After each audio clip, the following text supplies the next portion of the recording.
can't see me, you Stevie. Wondering how I reach more evolutions than Eevee and make it look easy.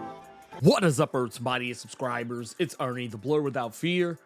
Welcome back to the channel.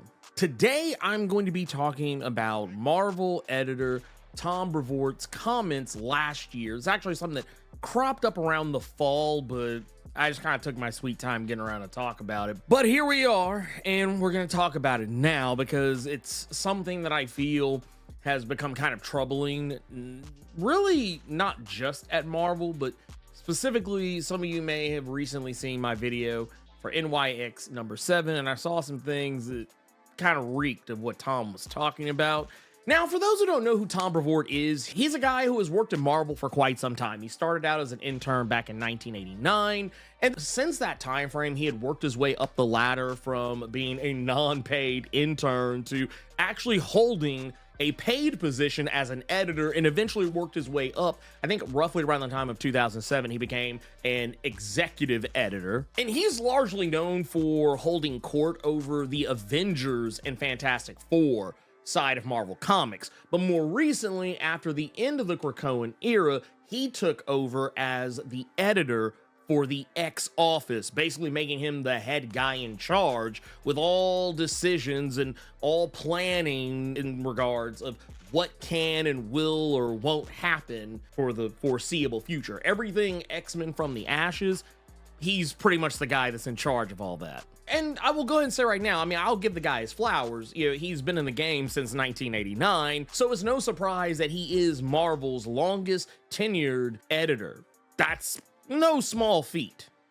So without further ado, let's just get into it. Right here, I'm going to show you a screenshot of a post from Tom Brevoort's Substack. And in this, he talks about black male X-Men characters. Now, to be fair, he's actually in the entire article talking about diversity, equity, and inclusion, otherwise known as DEI, or what in some cases, when racist white comics fans, are really just racist, you know, white people in general, when they say DEI, we all know what they really mean. Too many niggas. But in this case, what Tom is talking about is that he feels there are no viable black X-Men characters, you know, citing the fact that people only focus on Storm and Bishop when it comes to black X-Men characters. And you go even further from that, and you just kind of blatantly calling out that despite the fact that there are literally, I would say, dozens of black X-Men characters, especially male characters, we're not even getting into the black female characters, there's tons of black X-Men, and in the male category, there's plenty of viable ones. It's just that Marvel chooses not to use him. But he does go on to talk about other ethnicities who also suffer from a lack of inclusion as well, specifically from the Latin community. But in this, I'm here more specifically to talk about the black X-Men comment, where he says, and I quote, "Just because there are some particular types of characters that I see a deficit of in the X line, I wish there were more viable black male characters. For example, that doesn't mean that those deficits are going to be immediately addressed." And I'm just here to tell you why what he is saying is not true. So let's go ahead and prove him wrong right now.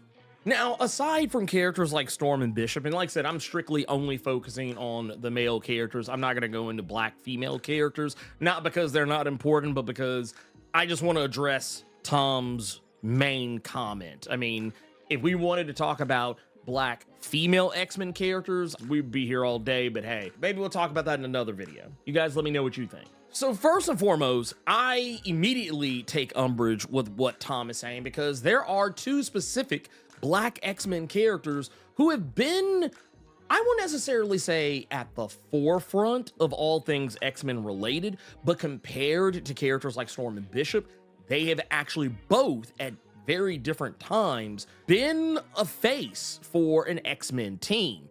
First and foremost is going to be Everett Thomas, aka Synch.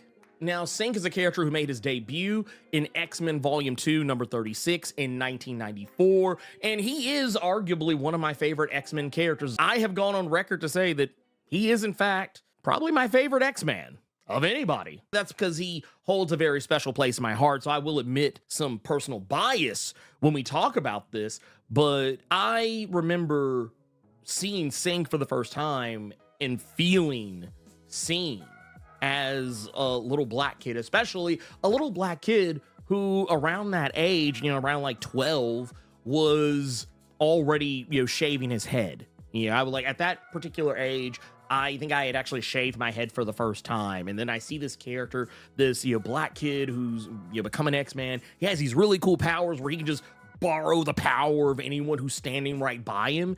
And I was like, dude, that is so cool. He's like Rogue without all the hangups, and he actually is really good at maximizing other people's powers. That was like one of the coolest things about him. I remember the issue where Chamber didn't know that if he channeled his power the correct way, he could fly, and Synch, just being next to him, figured it out like that. And I thought, that was cool. Synch was always stunning on other X-Men characters about their powers, showing them what they could become if only they applied themselves. As far as I was concerned, he was really the first legitimate X-Men character who had a power that was effectively anything you can do, I can do better. And then the other character in question is David Elaine, aka Prodigy.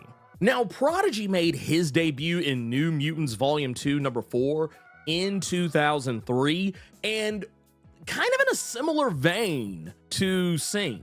He has a very different power set than Synch, but just something that's kind of vaguely similar. He has what is effectively referred to as psychomimetry. This allows him to psionically borrow the skills of anyone around him. Very similar to Synch, only where Synch actually borrows like literal actual powers, for Prodigy, it's more about borrowing skill sets. There used to be this idea that he borrowed knowledge, though I will say that has recently been kind of somewhat debunked, because another aspect of Prodigy is that he is also one of the smartest X-Men characters of anybody, and a lot of people tended to believe that that was just because of his power set. And while yes, it is a little bit, it's not so much that he is smart because he has that knowledge. He was already proven to be, at the very least, a potential genius level intellect before his powers ever activated. Now, the fact that his powers, once activated, he was able to use other people's knowledge and skills, he also later developed, thanks to the Stepford Cuckoos unlocking this for him. They unlocked his ability to recall and permanently retain any knowledge he ever gained from his powers, but it's really more skills where his focus lies. Anything someone else knows how to do, he can do it. Case in point, he can fight like Wolverine.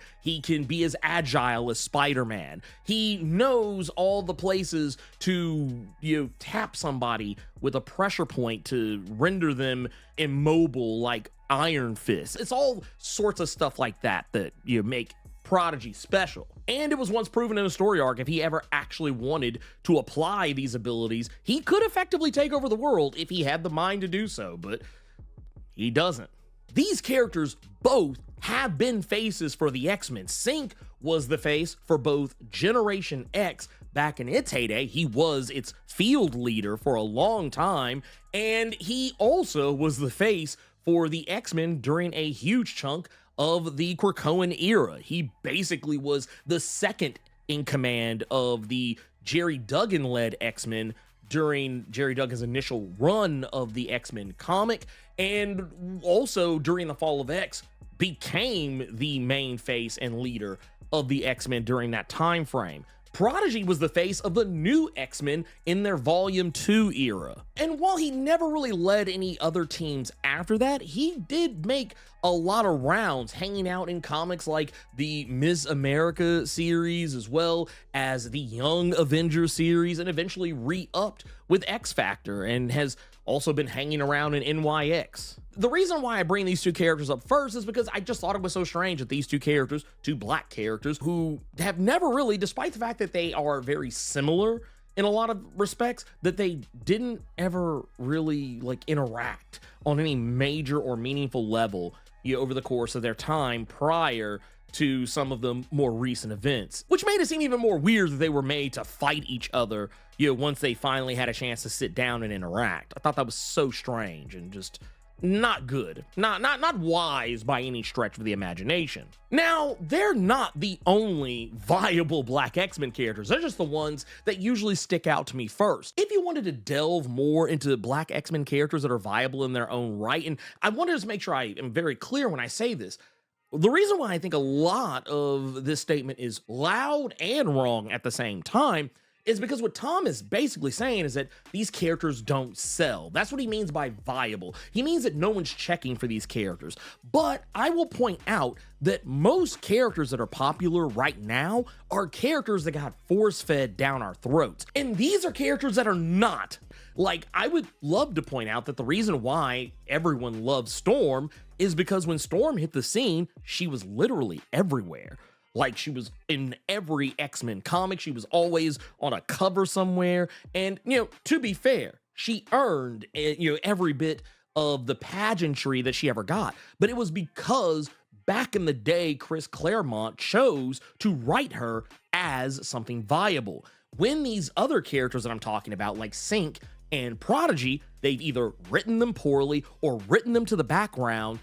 Even if these writers themselves were good writers, they would write these characters as incompetent, or as annoying, or as weird stereotypes. And it was like they were trying to tell white stories through a black lens, when in fact, these writers were not black. They were largely white writers. And I think that's where your problem lies. And it's kind of the Steve Urkel effect, something that, I learned when going back and looking into some of the history of the Family Matters series. The reason why the Family Matters series was so weird. Wow, are you wearing a bra? And why Steve Urkel had universal mainstream appeal is because what they were writing were their experiences for a black character. And it's not to say black people and white people don't have the same experiences, but the experiences for a black nerd, even back then, were very different than the experiences that a white nerd would have. So that's why there was that crossover appeal, because white people could get jiggy with it because, well, white people wrote it for them specifically. And, if black people like it, it was like, okay, well, that's just a byproduct of it. But in this case, that's kind of what's been happening with a lot of these characters. I would also like to point out, there's one character no one ever talks about when it comes to black viable X-Men characters, and that's Sunspot, a character who made his debut in Marvel graphic novel number 4 in 1982. A character that's been around as long as I have been alive. A lot of people tend to forget that Sunspot is Afro-Latino. And I would forgive you for that, because Marvel has constantly hired both artists and color artists to depict Sunspot as being light, bright, and 2 shades from white. Not even just in the comic. The Berto we see in X-Men 97 is not only played by a white Brazilian man, but also is kind of depicted as not really being particularly Afro-Latino. He's actually just drawn to be just basic Latino. You go to the movies like X-Men Days of Future Past or the New Mutants movie, he's literally played by the most light-skinned Latinos that they could potentially find, and the only time that he's even close to being Afro-Latino is when he activates his powers. But yes, in the comics, you go back and you look at Sunspot's history, his father, whole black man. I mean, he's Afro-Latino as well, but it's very obvious that he is. And there's only really one instance I could ever find where he was depicted, where he was shown as being anything other than that. And it was when Rob Liefeld drew him. Thankfully, that was the moment that Sunspot's dad died, because Jesus, we really don't need that anymore.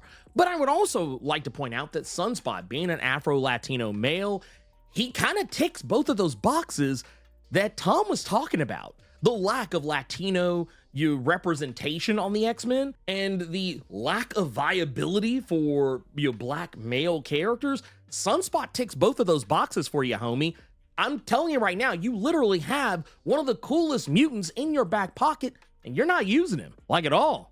I find that strange. it almost makes me feel like you're fucking with us. Like, are you fucking with us? I feel like you're fucking with us. I don't know how to help Tom with this because you're literally pontificating about a problem that you could just easily fix by adding one character. Sunspot is a powerful mutant, and I would even dare say one of the characters that you almost would want to believe that he's an Omega level mutant, but he's not. But his ability to absorb and project solar radiation, as well as become living solar radiation on a level that is, I would dare say, would rival some of the most powerful radiation and flame manipulators in the Marvel Comics universe. Sunspot's right there, and y'all ain't using him. There's also Maggot, a character that made his debut in Uncanny X-Men number 345 in 1997, an African character who I thought was really cool, but just Marvel didn't seem to know what to do with him when he showed up on the scene. He was a black character who I will say was probably misguided to make his alternate power form where he turned blue-black, but that was, you know, I was like, whatever, you know, he at least looks cool when he does it, I guess. But the thing that was always funny about him is that he was always drawn to look African when he wasn't using his abilities, but his hair always made him look as though he might not be black or that there's something else going on with him, which is strange considering both his parents are also African. And by African, I don't mean South African white. I mean, they were like whole ass, you know, dark-skinned black people. But, you know, Maggot's whole thing was that he had these two metal slugs on his shoulders, Eenie and Meenie, and they were effectively his digestive system, and they could live outside of his body. They could literally eat and destroy pretty much anything and survive and bring whatever energy from the things they ate back to Maggot, and Maggot would use that energy to empower himself. And I thought he was pretty cool. I mean, yeah, he's a weird character, but I thought that there was so much you could do with him if only someone at Marvel had the wherewithal to actually give a damn. They even did a story arc where they hinted that there might be something more sinister with him as a character, maybe even something in relation to the Phalanx, and then they just never did anything with it. It was an aborted story arc that I don't think has ever been addressed since then. And they also gave him this very interesting admiration for Magneto because Magneto was such a huge part of his origin. And yeah, they never really did anything with this. It was always just kind of like, oh, yep, that's a thing. All right, moving on. And they even tried to pair him with Generation X for like all of 2 seconds and then just stopped.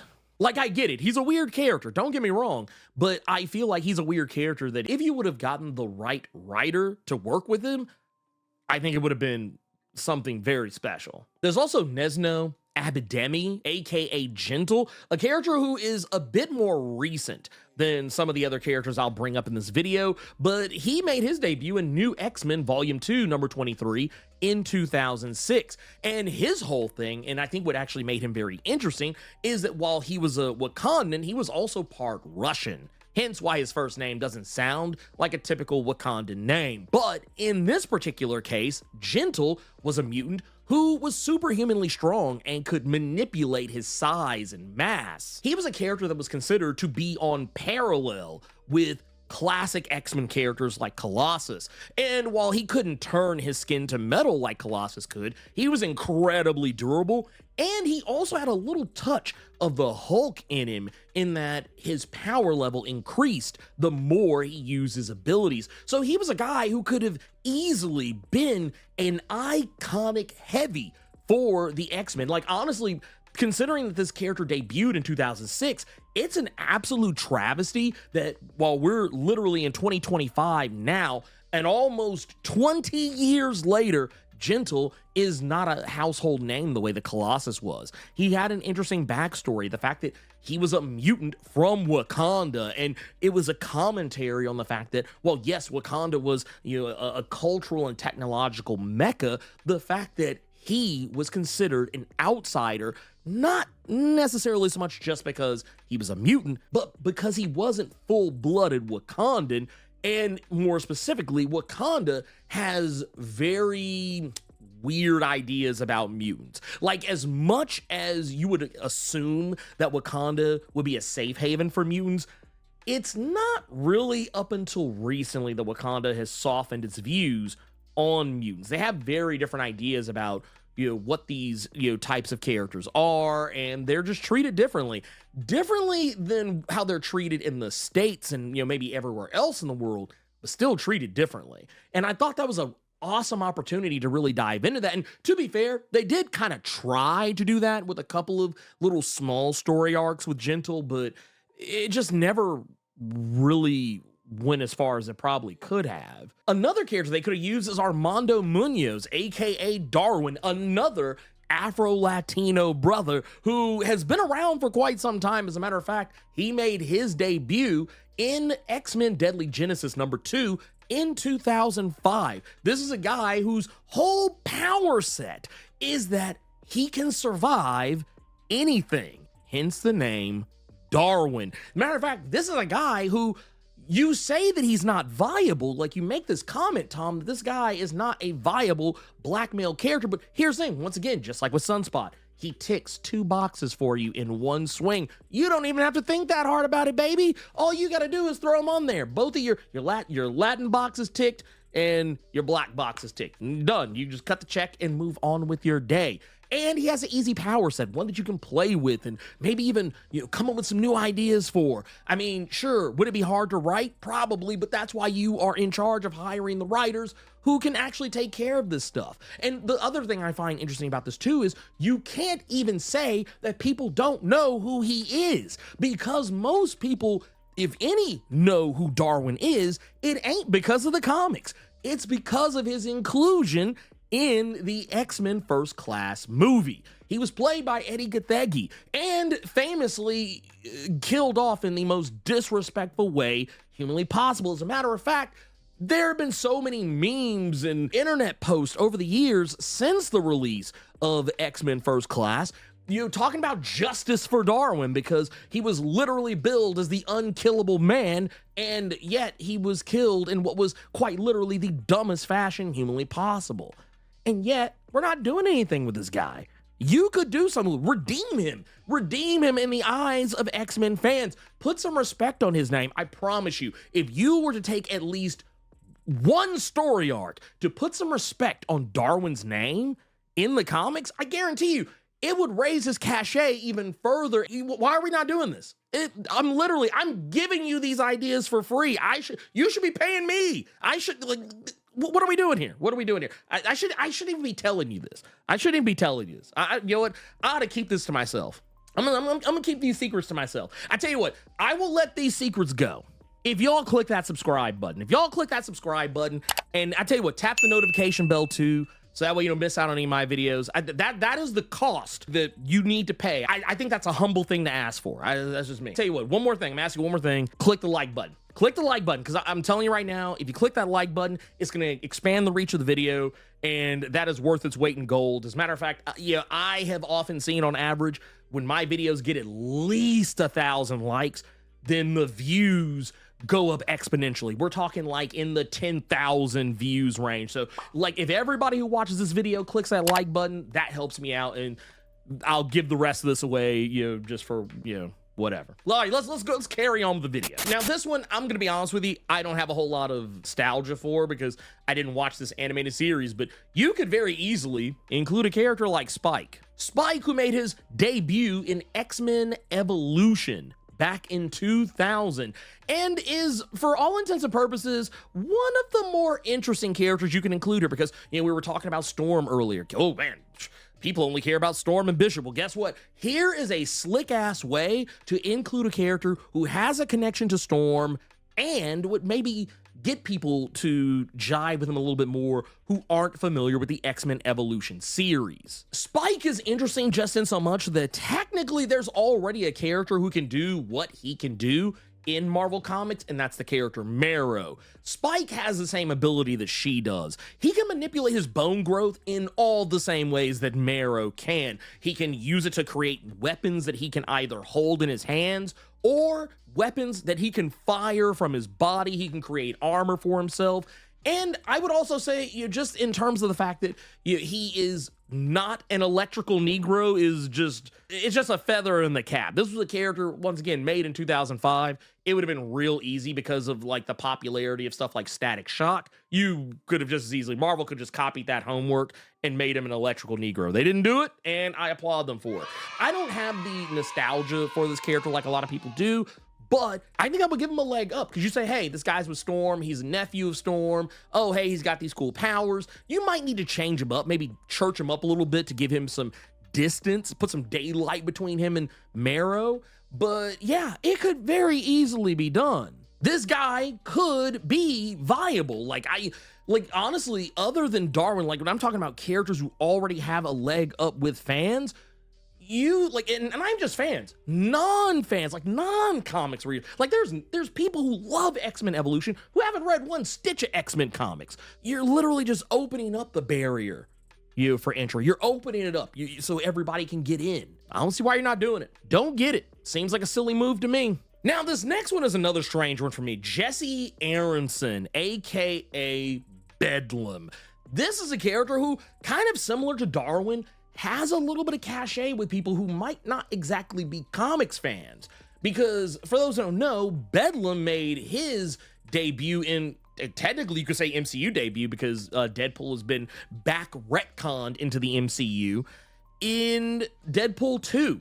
He was played by Terry Crews. Now, granted, he was killed off very unceremoniously and didn't even really get a chance to use his powers. I don't even remember really if they even said he had the powers that he typically would be associated with from the comic series. But he was one of those characters that, while technically he was never like a face for any one specific team, he was a character who was a part of X-Force.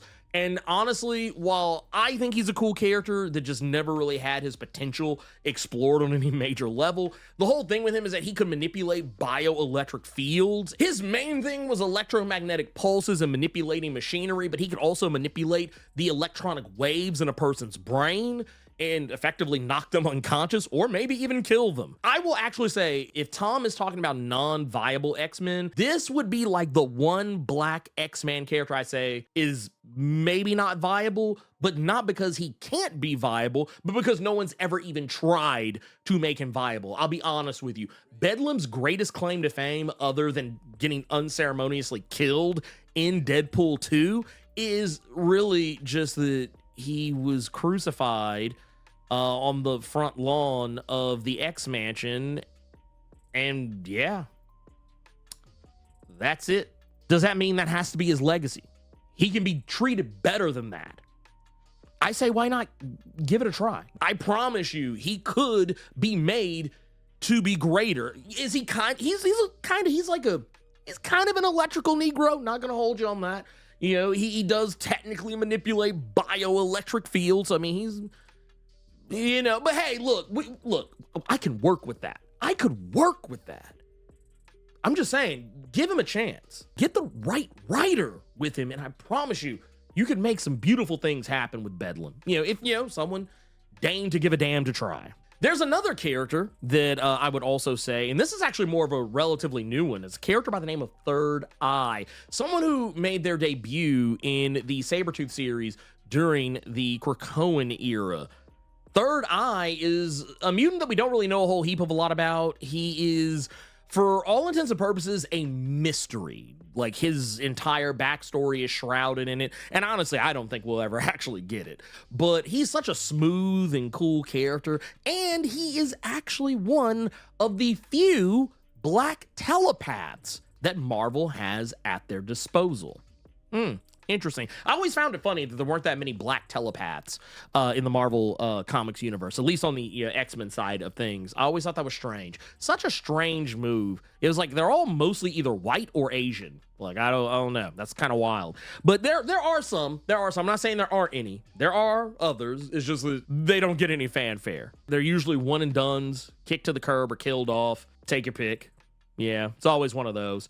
But Third Eye is a cool character that I would love to see some more of. I find a guy who has the ability to enter the astral plane at will, and also has the ability to communicate, telepathically with people across great distances, across multiple planes, and even take other people along for the ride with him. I think that's somebody who is, I don't know, potentially viable. Now, this one might be a controversial pick because I know sometimes people don't like the idea of considering Aboriginal people as black, but I'm going to tell you right now, in the words of Paul Mooney, but the real ones are niggas, and they know it. But everybody tries to leave that out. The Aborigines are missing link, they're the link. Niggas are everywhere. But anyway, point of the matter is, we have characters like Manifold. Manifold, who made his debut in Secret Warriors #4 in 2009, is what I think a very interesting character, just so much in the sense that his power has kind of changed over the years. He is, for all intents and purposes, yes, an Australian, an Aboriginal man, but he is also kind of an honorary Wakandan. He is a very close ally of Black Panther, and he has the Wakandan pass. He can show up whenever he wants. And yeah, he kind of sometimes is hinted to have maybe an off and on thing with Shuri. Hard to say what's going on there sometimes. But to get away from that, he is a character who kind of walks in two different worlds. And he also has a power that is really OP. Like, he's one of the most OP characters I think I've seen in a long time. I'm shocked that he is not considered an Omega level mutant, but he has the ability to, and he's gonna get mad at me for saying this, teleport. Now, what he does, he doesn't consider teleporting, because he doesn't actually make the portals. What he has the power to do is communicate with the universe. And what he does is he asks the universe to do something, and the universe oftentimes gives him what he wants. Now, granted, what he asks for a lot of the times is usually in the form of a teleportation. Case in point, he can open portals and gateways to anywhere in the universe. Different planes of existence, all that stuff. And he can teleport not just himself, but other people without error. No matter where it is, doesn't matter if he's been there before or not, he can go there without error and not have to worry about getting stuck in a wall like Nightcrawler or worrying about how far away something is. It does not matter. Wherever he wants to be, he can be. And anything that he wants to be by him, he can ask the universe to make it appear by him. Case in point, he once asked for a piece of the sun to literally be in the palm of his hand, and the universe allowed him to hold a piece of the sun, quite literally, in the palm of his hand without hurting himself on any level. Something powerful enough to destroy one of Null's emissary symbiotes that was taking over a young Cable at the time. Like I said, this guy is stupid powerful, and he's a pretty cool character whenever someone takes the time to write him. And I mean, by proxy, you could bring up Gateway, because they have some very strange connection I don't think has ever actually been explored, other than the fact that they're both Aboriginal and Australian, but that's another story altogether. But, you know, either way, the point remains that he could be a cool character, and has been a cool character when other writers have taken the time to write him. Case in point, writers like Ta-Nehisi Coates, Jonathan Hickman, so on and so forth. Writers who actually, I guess, don't mind a challenge. They've written him very well. So take the challenge. Or are you scared? Next up is going to be a character by the name of Christopher Muse, aka Triage, who is probably one of the newer characters that I'm going to bring up. He made his debut in All New X-Men #1 in 2012. I don't really know as much about Triage as I know about some of these other characters, like even less so than Spyke. But what I can tell you about him is that he is unique in that he has one of the stranger powers for any of the characters that I've mentioned thus far. And it's because his power is not something that is, not to say he can't use it in a combat situation, but his power is largely used for support roles in combat situations. And it's because he's more of a medic, a healer, than anything else. His power allows him to manipulate the life forces of things around him. Case in point, he can use his power to heal the wounds of other people, and it's even been hinted that his power can be used to resurrect other people who have passed, though it does seem like there's a little bit of a time limit on that. If it's somebody who has recently died, he can probably bring them back no problem. But I would imagine, because there have been instances where he has reanimated the corpses of people who were already dead, this basically makes him like the weirdest necromancer cleric multi-class that you'll probably ever see in an X-Man character. Not only that, he has been used to be a touch immortal.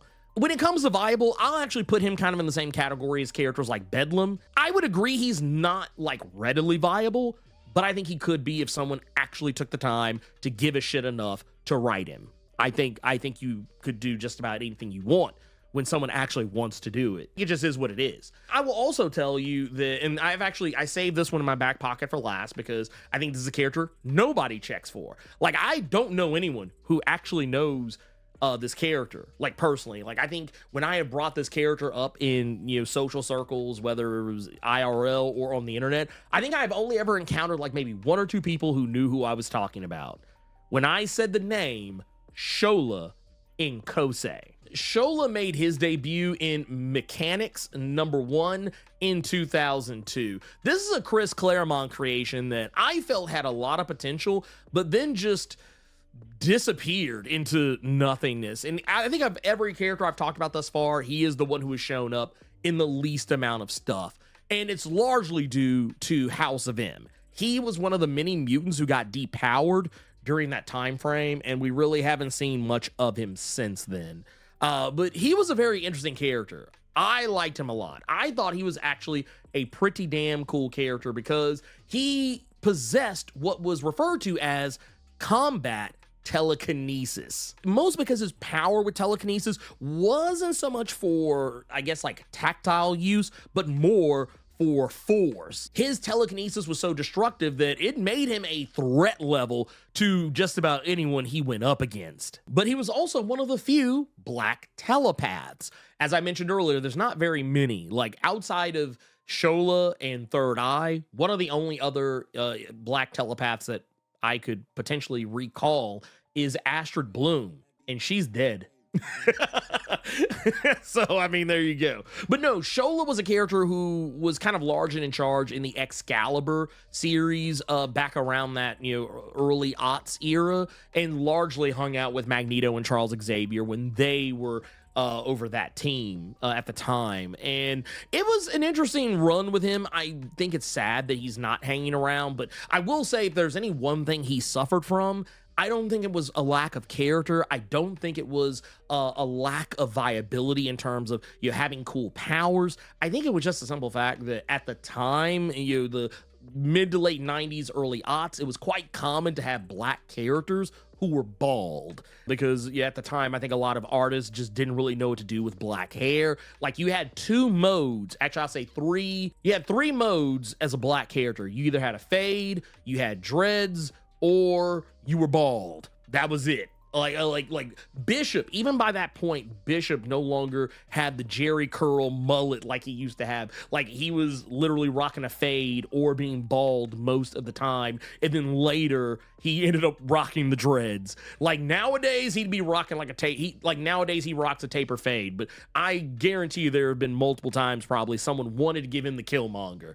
But yeah, I think Shola is a cool character. The fact that he used to hang out and run with Kitty Pryde, and he used to run with Xavier and Magneto, as well as Callisto during Excalibur. This was a guy that could have gone somewhere. And for whatever reason, he did not. I mean, the guy could literally take on wild sentinels with no problem whatsoever. And for whatever reason, this guy just was not deemed interesting enough. Personally, I feel like people just didn't know what to do with him. That's what I feel the case is. I don't think this guy is not viable at all. I think it's just a fact that, and I want to kind of close out this video with my kind of final thoughts on this whole thing, because I feel like talking about Shola here kind of really brings it home for me. I have often said that the reason why I think we don't see a whole lot of black characters when it comes to X-Men all the time, and why we only see like the same 2 every single time, Storm and Bishop all the time, every time, I feel like the reason that is the case has more to do with the fact that the writers who typically write X-Men comics, especially the main series, they're typically white writers. So those are the only characters they know. Yes, white comic book writers, while they may be, comic historians and huge fans of the X-Men, they probably don't know every single freaking character that a lot of us normies, or I say normies, but I mean talking more just normies as in, comics people who don't write comics. A lot of us know these characters, and I think it's also because we have skin in the game.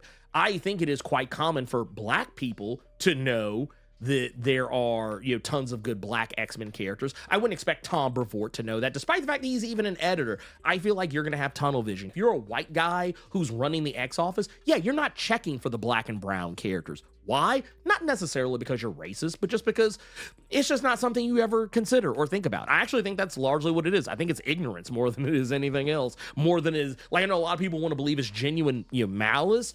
I think it's just a simple fact that, yeah, like when I was looking at the interviews of people talking about how they determined who was going to be on their team, who was, you know, going to be a part of their X roster, most of the time they were usually just picking the characters who they loved the most. They weren't picking the characters that would be the most interesting to write. They were just picking the characters that they love.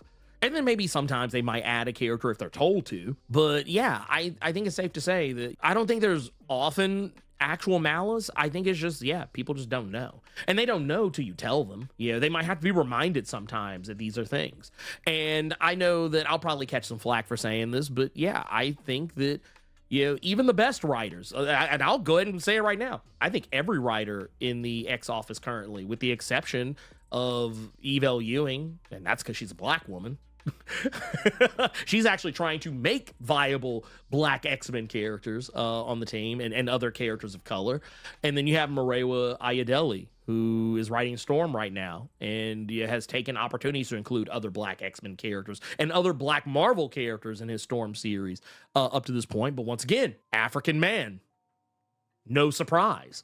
So when I look at the rest of the crop of these writers, I think with the exception of Jeffrey Thorne, who probably has one of the more sterile X teams right now with X-Force, Forge, and presumably Tank, but yeah, we'll have to kind of play that one out there. Tank is believed to be black, but there's, you know, we've never actually seen him, so it's difficult to say. But yeah, like for the most part, that's, you know, 2 out of 3 that are kind of, you know, holding the torch. But yeah, the rest of the time, people are just gonna put the characters in that they give a shit about. Yeah, and I don't expect white people, white writers, to give a shit about black characters. Why would they? The white writers who have been writing these stories up to this point, they didn't give a shit about them. Or if they did, it was because it was Storm and Bishop. So I wouldn't expect that. But I think that it is incumbent upon, you know, Marvel to maybe consider reaching out to more black writers, because as it stands right now, Eve Ewing is the first black person that I'm aware of that's ever written a main X-Men title. And I actually find it quite sad that it's not treated as such. Even though it was billed as such, it's not treated as. And maybe that has more to do with her because she has more of a tighter schedule. Not to say this ain't genuine malice there either. I think just a lot of times she's kind of doing her own thing, which I'm not mad at that either.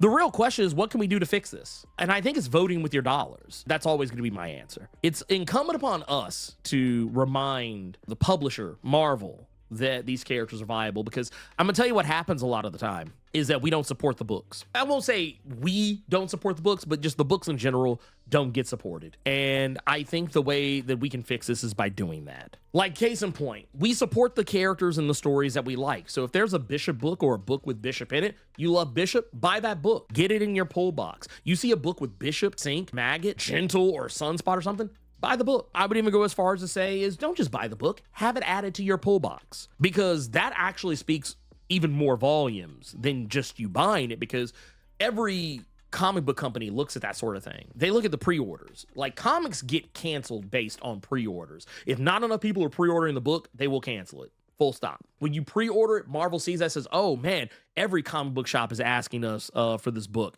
Yeah, they got tons of customers, every comic book shop asking for fill in the blank comic. And they're going to say, oh, well, this comic, well, I mean, it has these characters in it. Maybe that'll, hey, maybe we should, you know, give maybe this one character here a spinoff, or maybe tell some stories about this character. These are the types of conversations that, you know, not just Marvel, but Marvel, DC, Image, probably less so Image, because Image is more of a creator-owned space. So that's really more incumbent upon whoever the creator is. You know, they're telling the story they want to tell. So you don't really have that problem with Image, really. And some of the other spaces that I could mention, they do a lot of creator-owned as well. Dark Horse does a lot of creator-owned. Dynamite does more licensed, but, you know, based on sales of things, that's what they will do.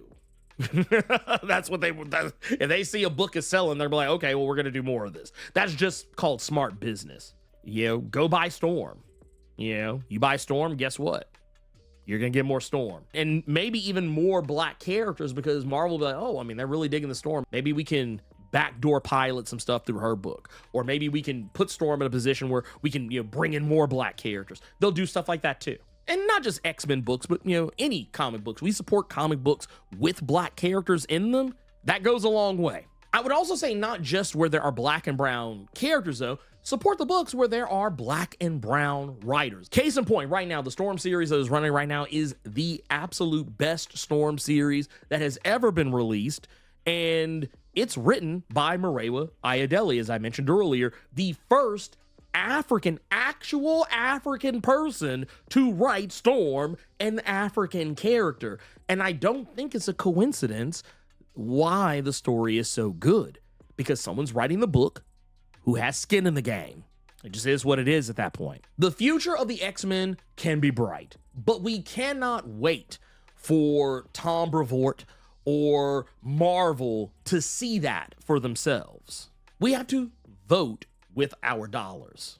And not just every once in a while, but every new comic book day. Whether it's at your friendly local comic shop or at your friendly digital comics provider, either way, we have to show up for these characters and remind people like Tom Brevoort that they are, in fact, viable.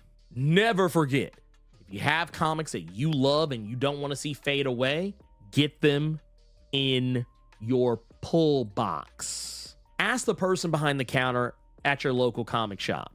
They'll put you on game. But anyway, that's my take. What do you think about Tom Brevoort's words about there being no viable black X-Men characters? Do you agree?